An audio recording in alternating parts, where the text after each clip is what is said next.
Hello guys, আসসালামু আলাইকুম। আশা করছি সবাই খুব ভালো আছেন। আলহামদুলিল্লাহ আমিও খুব ভালো আছি। আজকে কিন্তু আকাশের অবস্থা খুবই খারাপ, মানে আজকে একদমই রোদ উঠে নাই, চারপাশে ঘন কুয়াশা। আর আমি এখন 12:30টার দিকে শোয়ার থেকে উঠে চিন্তা করলাম যে আজকে একটু টাটকা টাটকা সিম ভাজা খাওয়া লাগবে। এই জন্য ঘুম থেকে উঠেই, মানে ঘুমাইছিলাম না, শুয়েই ছিলাম, তো শোয়ার থেকে উঠে ডাইরেক্টলি আমি চলে যাচ্ছি আমাদের সিম খেতে। আর ওখানে একটা সাঁকো পার হয়ে যেতে হয়।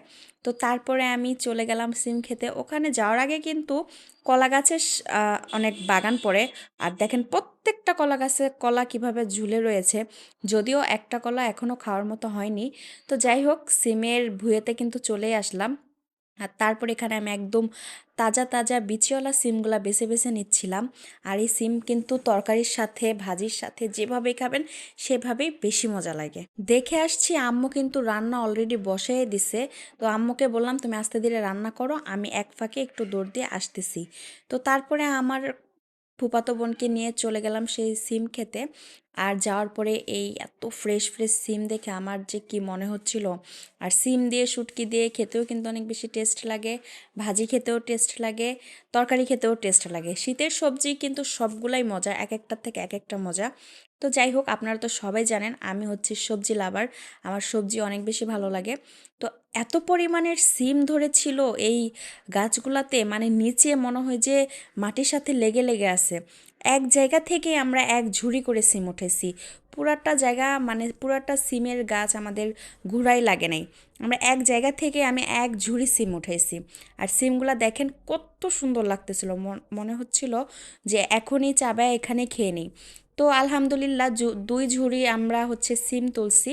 আর সিম তুলে এই যে আমি এক ঝুড়ি নিয়ে যাচ্ছি, আমার বোন আরেক ঝুড়ি নিয়ে যাবে। তো এই ছিল আমার আজকের সিম তোলার ভিডিও। আর তারপরে আমি দৌড়ে নিয়ে গেলাম আম্মুর কাছে সিমগুলা।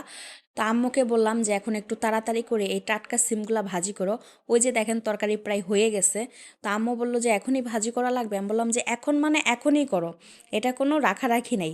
তো আম্মু সুন্দর করে সিমগুলা কেটে নিচ্ছিল, সাথে একটু পেঁয়াজকলিও কাটতে বললাম। আর পেঁয়াজগুলিগুলা কেটে সুন্দর করে এখন সিমটা ভাজি করে নিচ্ছে। আর আম্মুর হাতের সিম ভাজি কিন্তু কি বলবো গাইস, খেলে মনে হচ্ছিল যে অমৃত খাচ্ছি।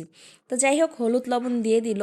তারপরে আম্মুকে দেখলাম লাস্টে একটু জিরার গুঁড়াও মনে হয় দিছে, ওইটা স্কিপ হয়ে গেছে, দেখাতে পারি নাই। দেখেন কি সুন্দর একটা কালার চলে আসছে। আর তারপরে দিয়ে দিল একটু পেঁয়াজকলি, মানে সিমটা যখন একটু সিদ্ধ হবে তখন দিয়ে দিছে পেঁয়াজকলি। আর পেঁয়াজকলিটা দিয়ে একটু ভালোভাবে কিন্তু সিমটা ভালোভাবে নাড়াচাড়া করা লাগবে। পেঁয়াজকলি সিদ্ধ হতে কিন্তু বেশি সময় লাগে না। তো তারপর একটু ধনিয়া পাতা দিয়ে এবার খুবই ভালোভাবে নাড়াচাড়া করা লাগবে। যখন কিনা সব কিছুই মোটামুটি সিদ্ধ হয়ে যাবে, একটু ভাজা ভাজা হবে, তখন এইভাবে পরিবেশন করা লাগবে। এত মজা ছিল সিম ভাজা।